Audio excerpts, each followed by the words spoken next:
I have my brother, Ângelo Bucci, whom we met in 2008, but realized that we were soulmates intellectually and now personally long time ago. And I have my sister in crime, Marisa. Where are you? Marisa Moreira Salles. We were chained together as jurors at the Venice Biennale. And I also have a lot of students and friends, Gabriel, Marina, Paulo. Everybody is here, and I'm really, really honored to come home. As Ângelo mentioned, I hope that this will be the beginning of a long collaboration between MIT and FAUSP. Now, coming to FAUSP is, for me, like coming to Jerusalem, coming to Mecca, coming to the shrine of architecture, both as building and as intellectual project that is persistent in the world, but also in my education. I should have come on my knees like people go to pilgrimages. Instead, you gave me this podium, and I'm very honored and humbled. Much of what I will talk about today has to do, as Ângelo mentioned, with the exhibition. The exhibition is up here thanks to Ângelo, thanks to the school, but also thanks to Arquitetura. Tomas and Marisa, thank you very much for allowing this to happen. This is an exhibition that has been building up in terms of accumulation of work from the days I was at Harvard to now at MIT, and worked on it with Roy Salguero and Gabriel Kozlowski. And it is a traveling exhibition that brings together projects that architects imagined about the world. But let me start with a place which is missing in the exhibition rather than is in the exhibition. I'm sorry if the text is not legible, I will try to read. The only quote we have on the panels outside is a quote from William Shakespeare from Hamlet, Act 2, Scene 2, where Hamlet says, "I could be bounded in a nutshell and count myself a king of infinite space." The quote actually is longer than that. It says, "I could be bounded inside a nutshell and count myself a king of infinite space, were it not that I have bad dreams." Here, Hamlet is explaining to his friend Rosencrantz, who comes visiting at the instigation of the king, that he's really happy in Denmark. He's not feeling at all a prisoner of Elsinore, as the king would have it believed, and that his imagination is so ripe and rich that he can imagine the world to be as big as infinite space, even from the confines of Elsinore, his castle. The exhibition outside includes a lot of work by architects from the late 19th century to the present who dared imagine the world like Hamlet. They dared imagine it as satellites floating, as one continuous carpet, as a series of machines, as microcosms that project to become that world. And that imagination of the world is integral to the modernist project of architecture. But for some reason, and ironically it's happening today in the age of globalization, architects have increasingly shied away from projecting or imagining the world. Why, we asked at the beginning of that project, is globalization about global culture? Globalization is about global economy. But when it comes to architecture, we are increasingly shrinking back to the space of the metropolis as the expression and confines of globalization.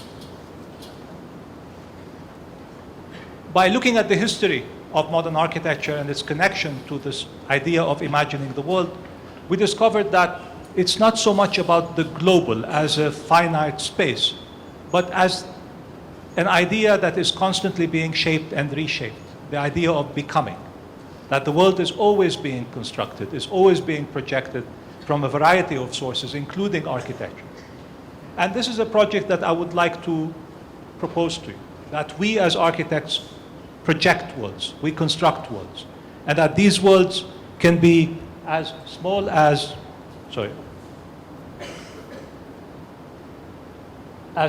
nutshells, but that they ultimately can be projected to help us think and imagine the world better.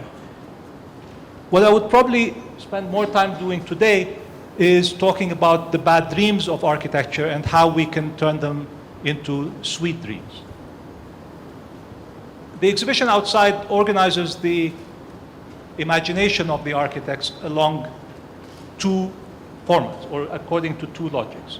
The first logic is how these projects are consistently organized around 4 lines, that they imagine how the skyline could be projected, how a horizon line can be carved into space, how a constructed line, meaning the elevated ground line that every architectural project presents as being the platform from which we view the world, is imagined, and then how that constructed line is connected to the actual ground.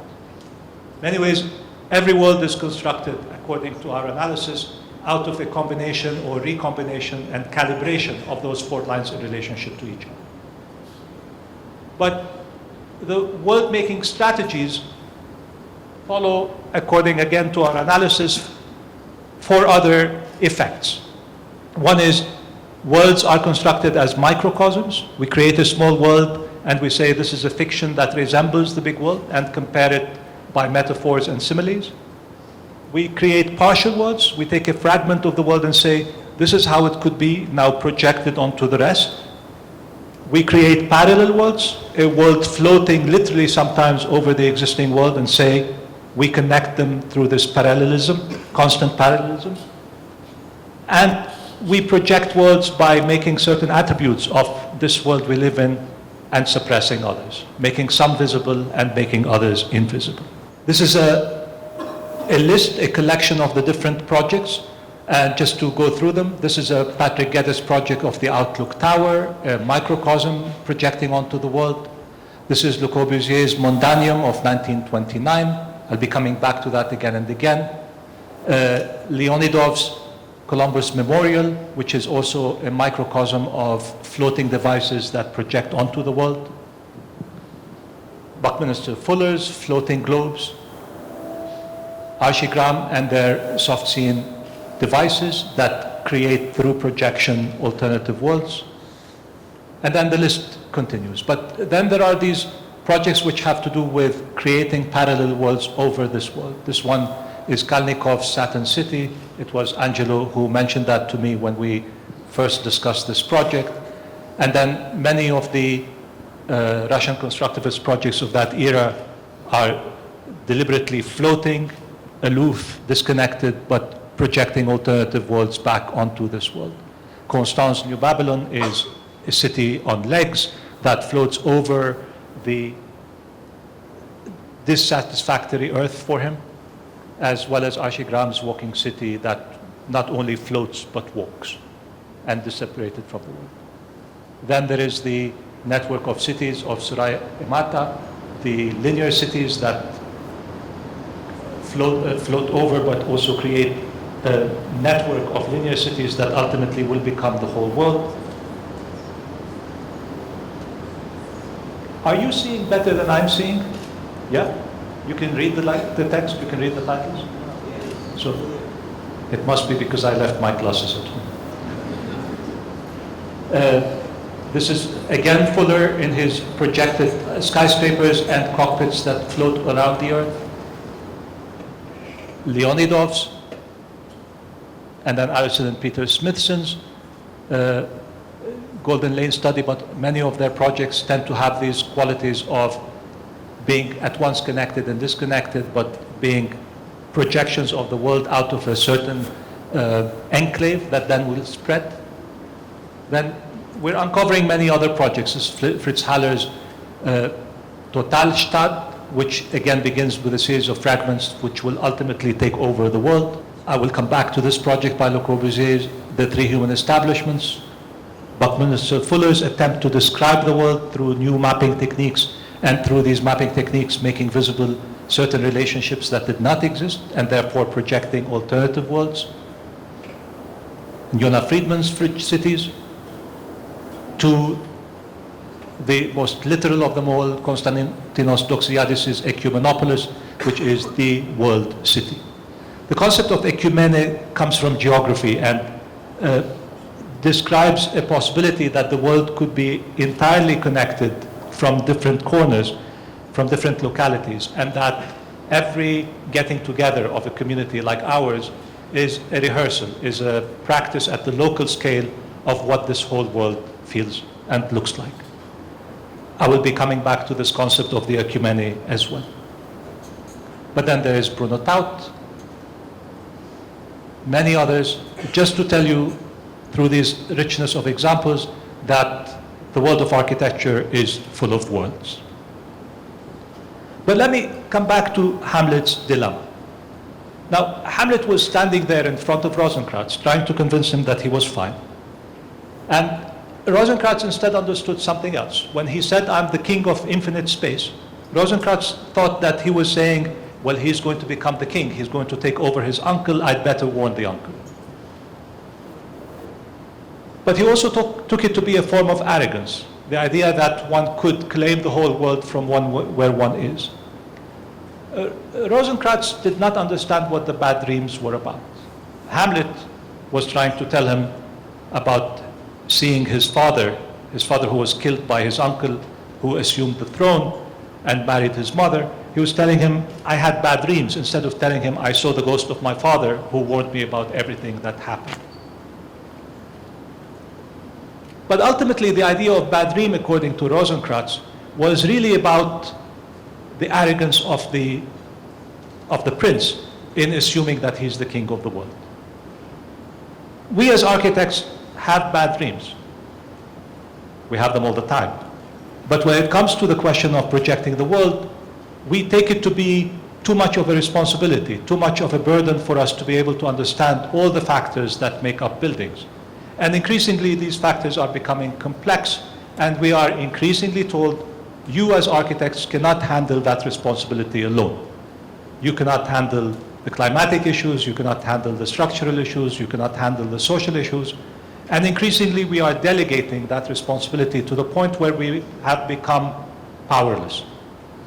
I would like to suggest, based on this idea of projecting the world, another level of engagement for us in this age of globalization that has more to do with imagining worlds from the confines of our nutshell.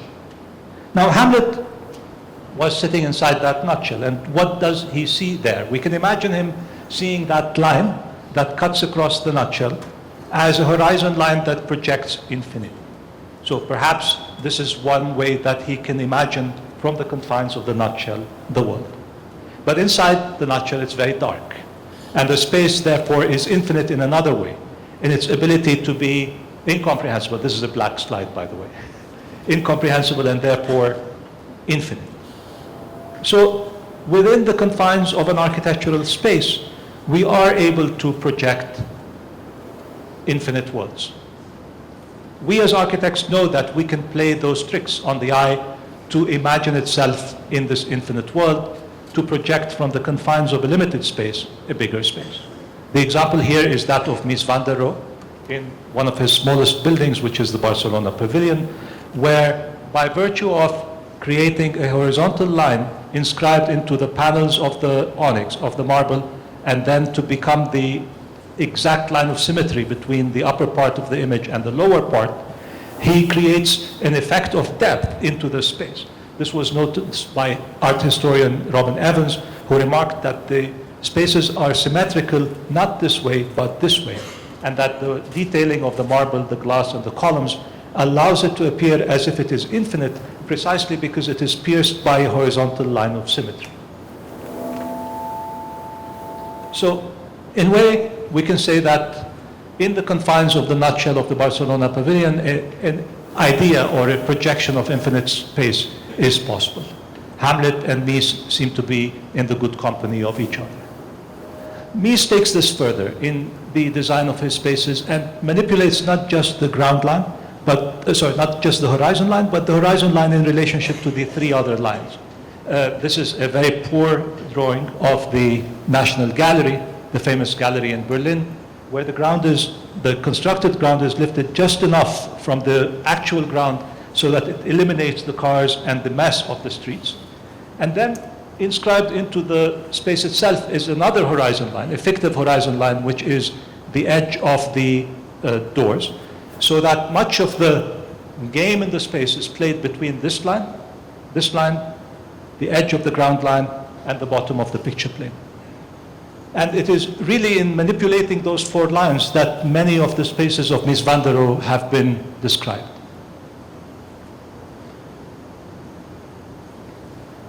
This is just an analytical drawing that explains the relation between the horizon line and then the other lines that are inscribed in the space, and how the careful manipulation of the eave, the projection of the ground, creates very different effects in the confines of that space. That he carries with him to the larger urban projects, and there in the density of cities he inscribes horizon lines. This is the famous Federal Center in Chicago, where by virtue of just placing that box in the middle of the density of the city and connecting this box with the base of the buildings, some infinite horizon is cut into the densest of cities. And he does the same thing with the plaza of the Seagram building in New York, where by the setback, by the dropping, by the inscription of the lobby, a deep horizontal is inscribed into the city. This obviously he has acquired from the work of Carl Friedrich Schinkel, especially in his panoramic organization of Berlin. And this is the view from the platform of the Altes Museum looking out of the city, where an inscribed horizontality is created. And Schinkel himself learned it from the design of panoramas and the paintings of panoramas, that 19th century phenomenon of creating microcosms and projecting them out. One could infer also that other contemporary architects, this is the work of Enrique Miralles, who begins to draw belts around the space through his architecture and using the technique of photography, the connected photographs, to create these panoramic effects, doing something that is very important in the work of Mies and Schinkel, which is at once inscribing an edge, but making that edge feel as if it is the horizon line, therefore the infinite line.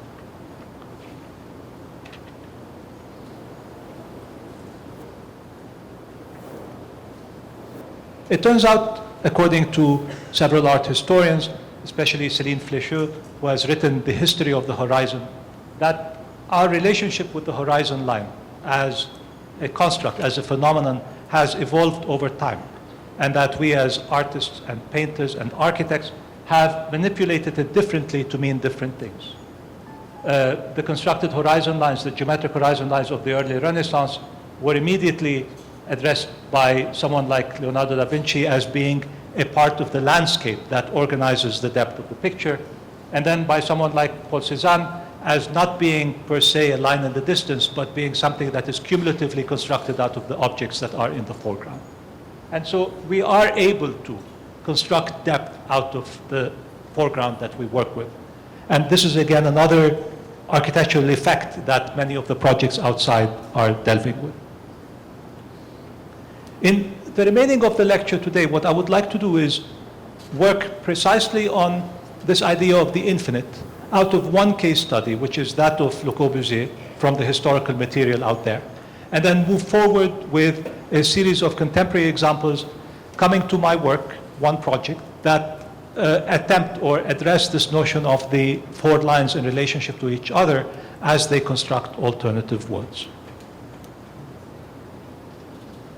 In a letter that he wrote to his teacher, William Ritter, during his voyage d'Orient, when he traveled across the Danube and then ultimately went to Constantinople and Athens in 1911, Le Corbusier writes from the darkness of night along the Danube a letter that describes to him, to his teacher, how he saw the world. He said there's this vast emptiness that he confronts everywhere, where there's a sky above, water below, and earth is in between. This very image and this very letter has captured the imagination of two art historians. One described it as being two patches, and that the earth itself has been reduced to a single line in between. And the other said, no, sorry, this is the one line, and the other one said, no, it is the two surfaces meeting each other and leaving a gap in between them, and that is the earth. Whether it is one line or two, and I'll put them next to each other in this image, has preoccupied me quite a bit. The description coming from the voyage is actually quite strong. He talks about his experience, saying the solitude is incredible. Remember Hamlet's solitude. For hours at a time, there was nothing to be seen to the left or right but a line of trees along the horizon, tiny in the distance and blue in the light. I'll stick to the blue in a bit. Fjords appear to open out, bringing the sky into its tiny land. Like a white ghost, our boat floats in an elusive element. How can one differentiate the sky from the water that absorbs it? All animation is only in the sky, a drama of clouds which is repeated by the water and drawn through the veil of waves. I should shut this and focus here.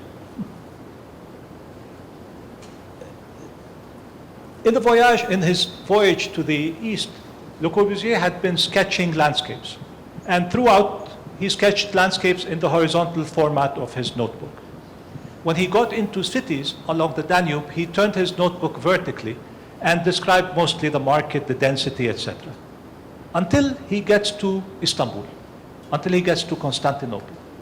When he gets to Constantinople, he doesn't turn his book vertically. He keeps it horizontal. And there's a fascination in the city in the way that he is at once in it and it is distant from him. That it has in it this idea of a constructed depth that allows him to inscribe the horizon and the horizontality into the image. And most of the sketches are an attempt to calibrate between the different lines. The horizon line, the ground line of the islands, the skyline of the islands, and some line floating in between, which is invariably either the base of the mosques or the top, the crenellation of the fortifications. These are all from the sketches. Now, this sketch becomes quite canonical and has been interpreted to be the origin of land use subdivision in modern urban planning. In Istanbul, he noticed how one island is for work, one island is for people to live, and one island is for them to have leisure.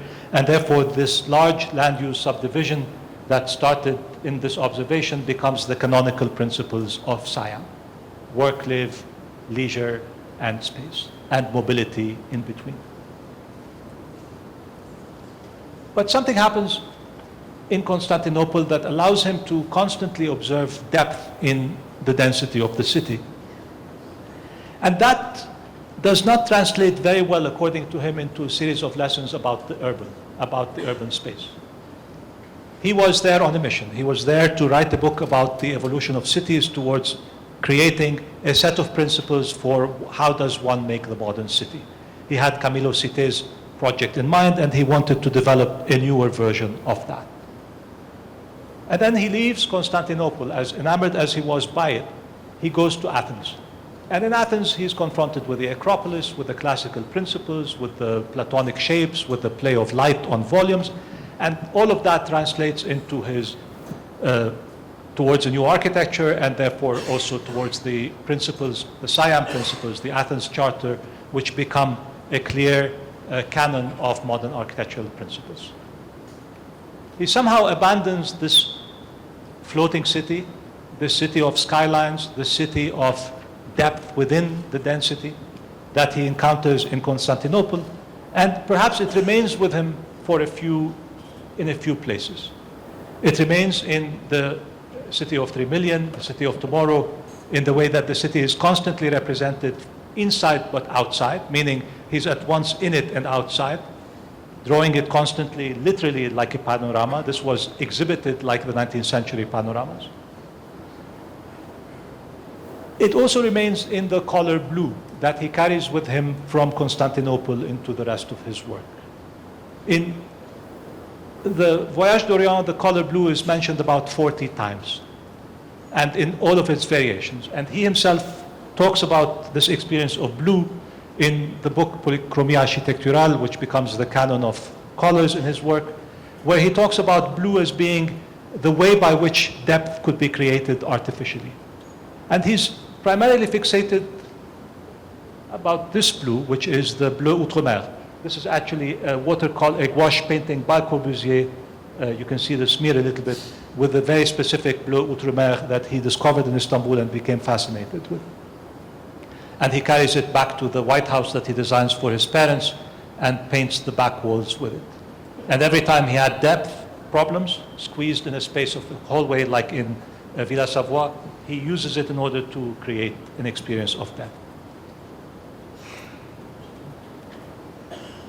and it appears in many of his projects. And ultimately, you see it in the keyboard of colors, where it's the prevalent color in his palette. And blue becomes something that he theoretically engages, particularly with Delaunay and the idea of simultaneity that both Delaunay plays with and he borrows and appropriates into his own work. These are some of the earlier paintings of Delaunay.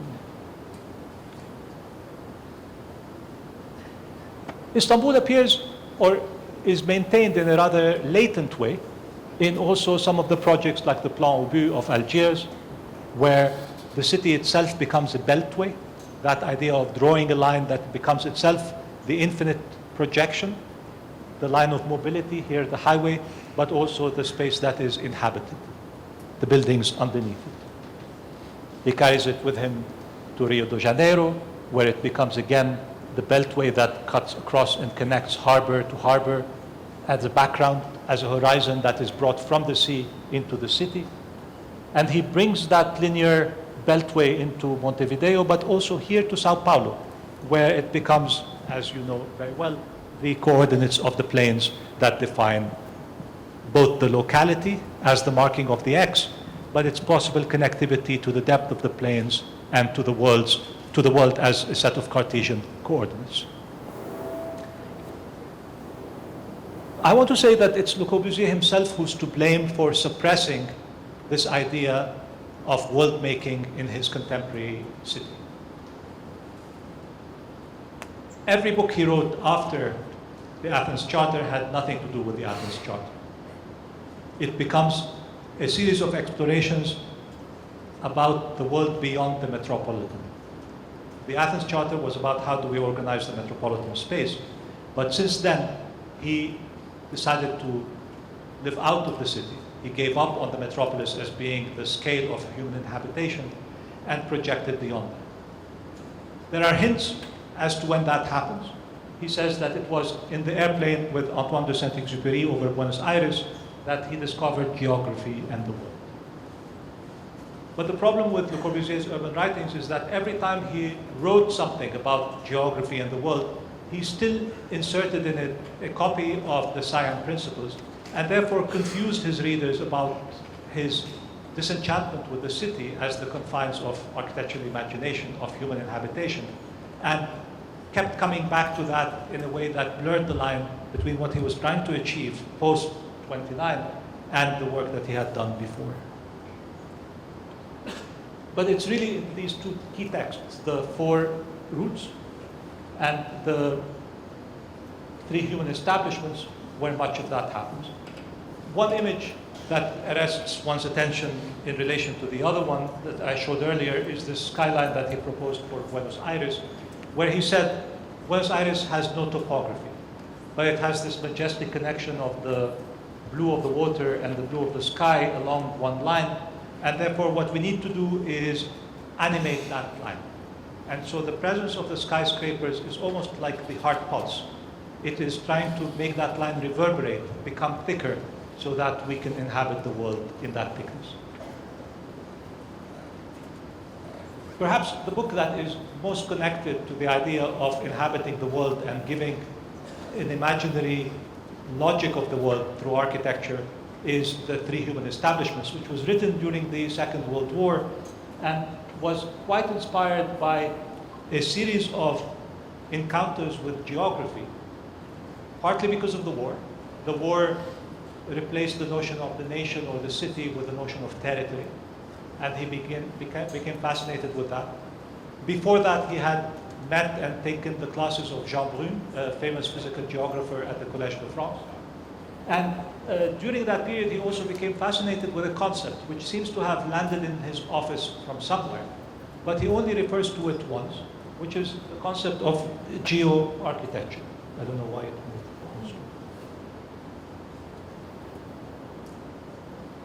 The idea that architecture is connected directly to geography and does not need the mediation of the city to link it there. There are many ways in which he achieves that, and I think the best place to talk about it is refer to this quote from the book where he says, "Geography has preceded, subsists, and will endure, meaning it will live after the cities, whilst our civilizations are transitory. Geography speaks, proclaiming certain fundamental truths. Its discourse spreads its effect in proportion to man's improvement of his means of contact, of information, and of penetration. So he is clearly trying to look for a way to ground architecture in a logic, in an order that is beyond the city, particularly as the metropolis is growing beyond the confines of the historical city. And here we begin to see in the book a series of drawings explaining the three human establishments, one being the metropolitan, the other being the agricultural grid, and the third being the linear industrial city.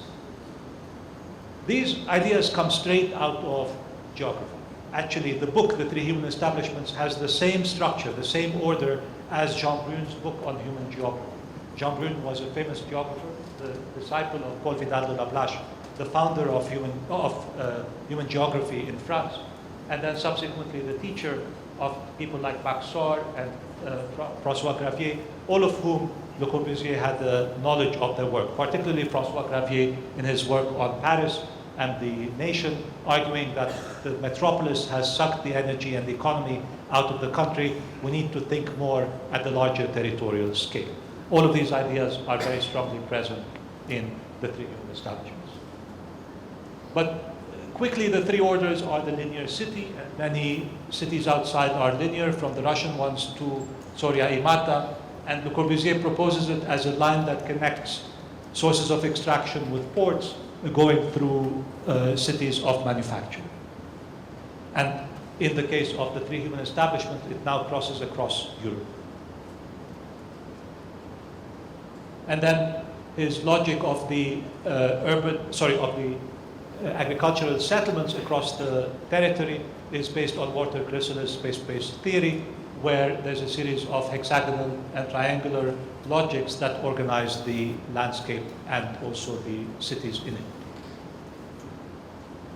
But ultimately, there is another dimension which prevails over the others.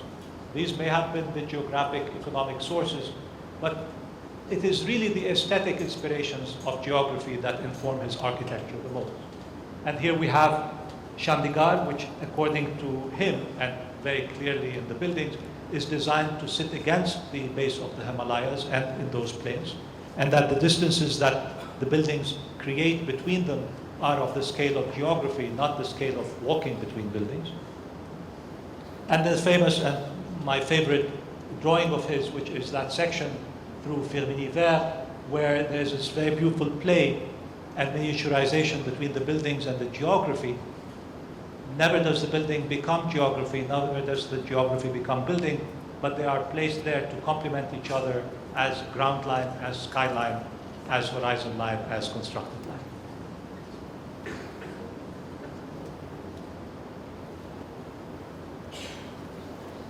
One other curiosity out of this, even almost an anachronism, has to do with the impact that people like Maxor has had on the emerging neo-traditionalist approach to cities that happened in Italy in the 60s and 70s, a return to the logic of the city as being the architectural logic.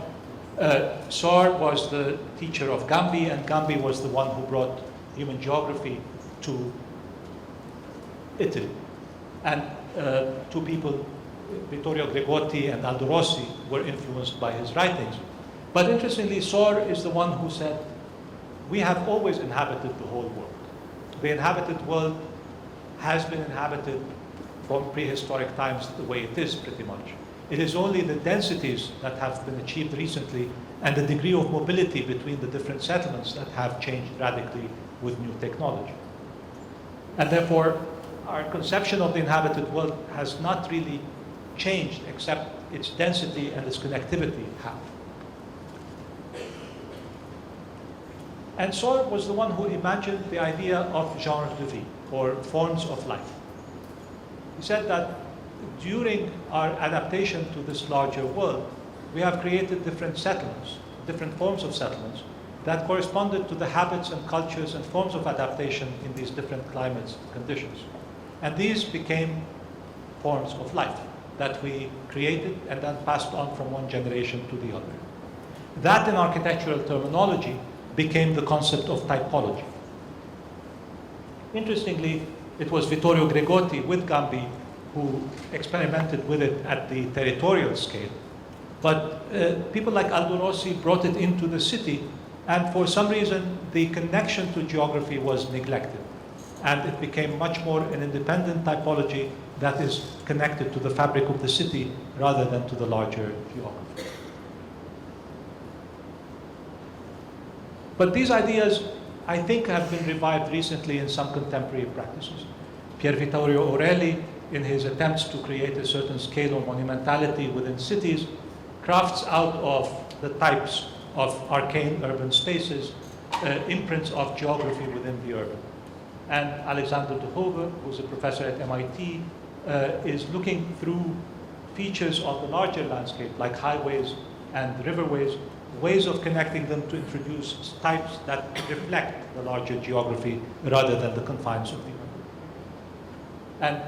And geographers like Bernardo Secchi and Paola Vigano from Italy, and this is their entry to the Grand Paris competition, attempt to take this vagueness, this distribution of the metropolitan over the vast terrain into a condition that we can aestheticize and live with, so that this open terrain of mixed urban and territorial becomes the contemporary condition we live in.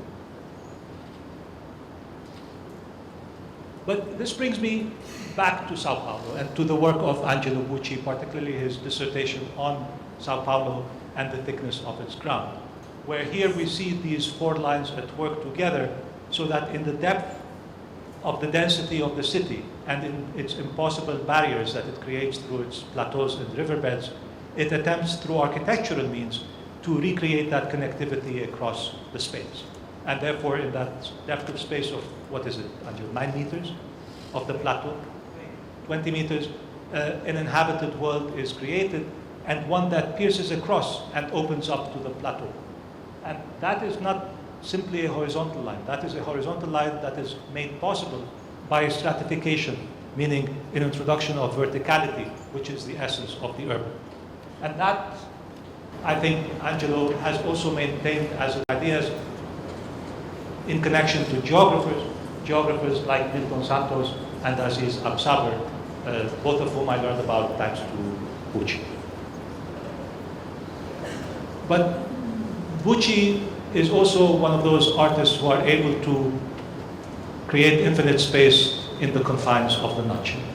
This is the weekend house where between the four walls and the separation between those walls and the careful calibration of that, and also the introduction of a particular horizontality that comes in at the roof, the idea of the infinite is constructed out of the confines of the density of the earth.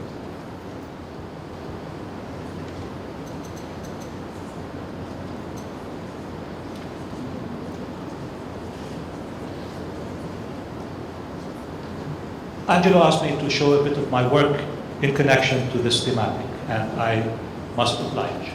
So I brought with me a couple of projects that illustrate that, particularly one, which is the Town Hall for the City of Peoples. But I also want to share with you my own pedigree in relation to geography, having realized at a certain point that the confines of the metropolitan have become too rigid for architectural thinking.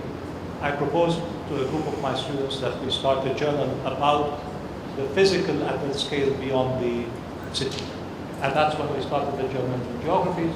And in a series of dialogues among us, but also parallel dialogues with people like Stan Allen at Princeton and Kenneth Frampton at Columbia, a certain discussion and therefore direction about the possibility that we can imagine, we can act physically, we can design at a scale beyond the urban, is become very important. And that this becomes not just a fantasy, but a necessity to deal with the contemporary inhabitation conditions of regions around the world. Something in response to the larger scale at the confines of the individual project started with the first architecture project I designed in '98, which was the housing for the fishermen of the city of Tyre, Tiro, in the south of Lebanon, where here in the agricultural fields, inscribe the line in the space to maintain the scale of the agricultural fields against the encroachment of settlements, including this one, but at the same time to create an interior wall that wraps up to the exterior. Here, I also played with the color blue out of despair, not because I wanted to color it, but because there were so many mistakes in the building, the best way to hide them was to color it. And then also in this project in downtown Beirut, which was a park for a tethered helium balloon, where we tied it, where it was tied with a rod, and the ground itself was lifted up in order to maintain its openness, to create a datum across the city, but also to allow for inhabited spaces in the thickness of that line. And you can see kind of reverberation between a ground line, a constructed platform, a skyline, and the horizon line that cuts across the field to connect them. Thus the lines converging. And also in this house, which was never built on the Aegean in Turkey, where there's an inscription of a line through the fields, and the house becomes itself this inhabited line that connects, hovers over to see the sea, but also becomes itself the inhabited line across the landscape.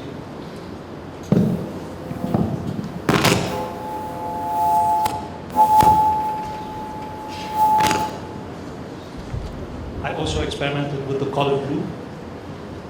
This is an installation in the Shenzhen Biennale in a project called The Street, in which I couldn't find a better picture, but there are two pavilions that look uncannily the same.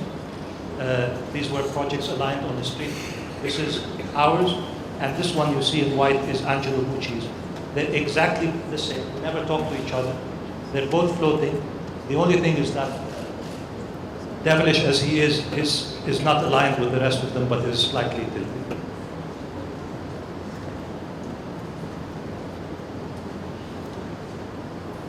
And this is a series of houses that are just finished along the Mediterranean coast in Lebanon, where there is a condition of absolute total visibility, which is contrasted with the way that the houses are encrusted in the landscape, with a series of courtyards behind to create cross ventilation, but to also create those confines of the nutshell against this infinite space, which is the landscape.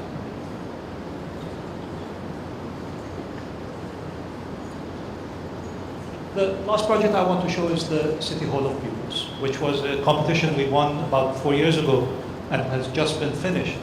And it is a town hall for a city that is a historic heritage site, a World Heritage Site.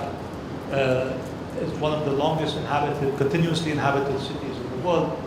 And yet, because of all of the archaeological digging that you see here, the city has migrated off the main road, which has now become a big highway, and has spread around. So the mayor of the city decided to build a new town hall in the middle of the interchange to link the city back together. The big diagonal that you see cutting across is the Roman axis of the historic city as well. This is the historical site, and you can see the edges of the medieval city opening up to the suburbs. And this is the Crusader harbor of the city, some of the Crusader chapels. And that's it. What we proposed for this competition was a series of 3 volumes that are floating above the highway and above a park that exists in the interchange, so that the accessibility to the building happens underneath. And because it's on the highway, we created a solid exterior with cuts inside that opened up to both the sea in one direction and the mountain in the other. And interestingly, we worked from the confines of the project, and once we won, we started working with the city to improve the entrances of Vignos, to link it to the network of pathways and to the old city, in such a way that that building became the arbitrator of the larger space of the city and beyond.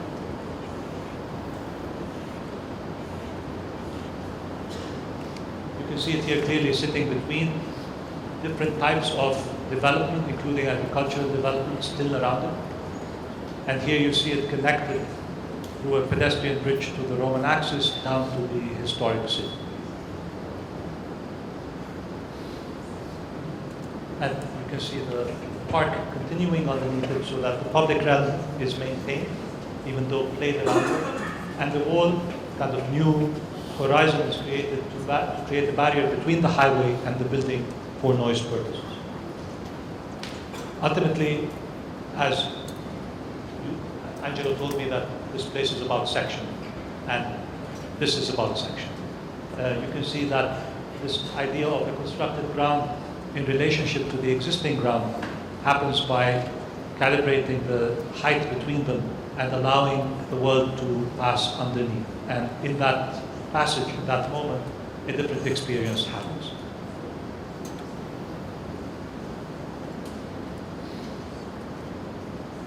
These are the different floors that share each other's cores through bridges so that we can minimize on the infrastructure. One of the challenges in this project was how do we create a surface on the outside that was solid, it doesn't let noise in, it gives a material character that is similar to the stones of the historic castles, but at the same time is dealing with contemporary pigments. We opted to work with sandstone, to cut them into very small pieces, and to map them on the surface as if they were a big sheet of yellow travertine. Sandstone, if you get big sheets, it has too many blotches. But if you cut it in small pieces, you can separate them and you can therefore control the color. So we separated them into 4 shades of yellow based on this pixelation pattern, and we spread it on all of the facades so that they look like they are connected together, like a tight skin, like a nutshell. And these are the cut pieces of stone. And then we worked with the construction workers. One was on the scaffolds on the surface, one was below with the sheet saying a bit to the right, a bit to the left, more yellow here, more red here, and it worked.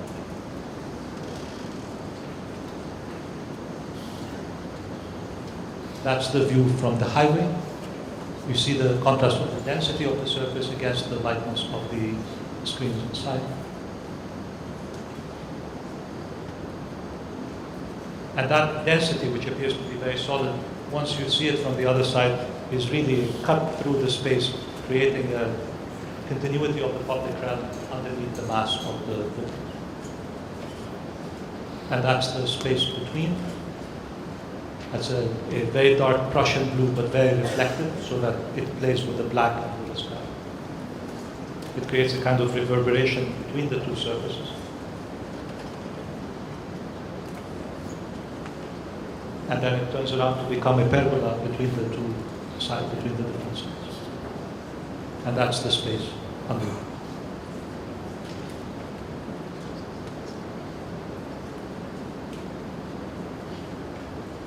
That's the building. So, coming back to the idea of making worlds. Nelson Goodman, philosopher, art theorist, talks about the craft of artists as making worlds. He says every painting, every piece of sculpture is a world unto its own. A certain set of rules are developed internally, and those rules accumulate and become thicker as the artist begins to make one move added onto the other, onto the other. We should pay attention to how artists think and construct worlds, because this construction of worlds helps us understand how rules are made, how society lives together, how larger systems like the environment could be explained to ourselves. Clearly, the rigors of science and the logic of science, which is by extension, is very different, he says, than the logic of art, architecture included, which operates by intention, or this process of intensification of rules. Whereas science always needs evidence from outside, and therefore is linked constantly, piece by piece, to the outside world. The world of the artist is confined internally and builds up to become a thick, logical realism from inside out.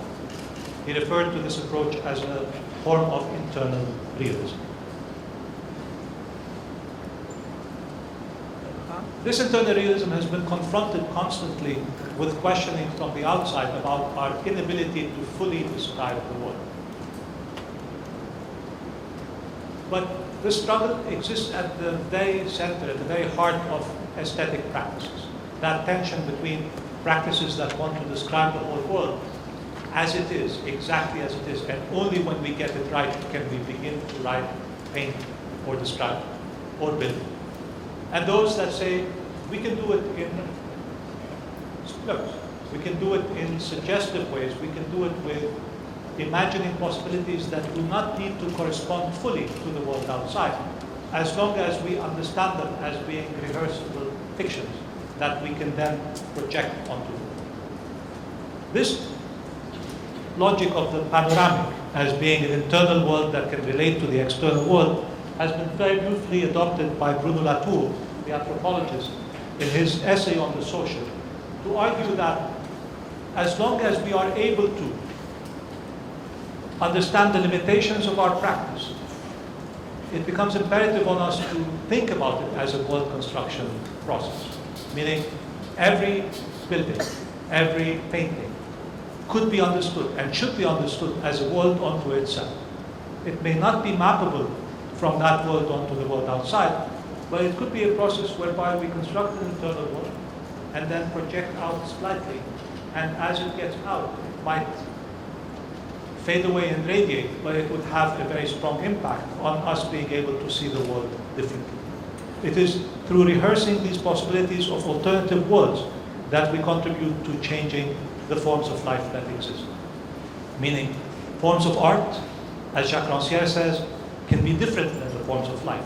And it is precisely in that separation that forms of art affect forms of life. Meaning, architecture, by being deliberately detached from the social, can actually influence. By being strategically detached from it, that it can make change by proposing, in a very light-handed way, but poignant way, alternatives to the way we live. This is really not new. It is at the very beginnings of aesthetic theory and aesthetic philosophy where we see it.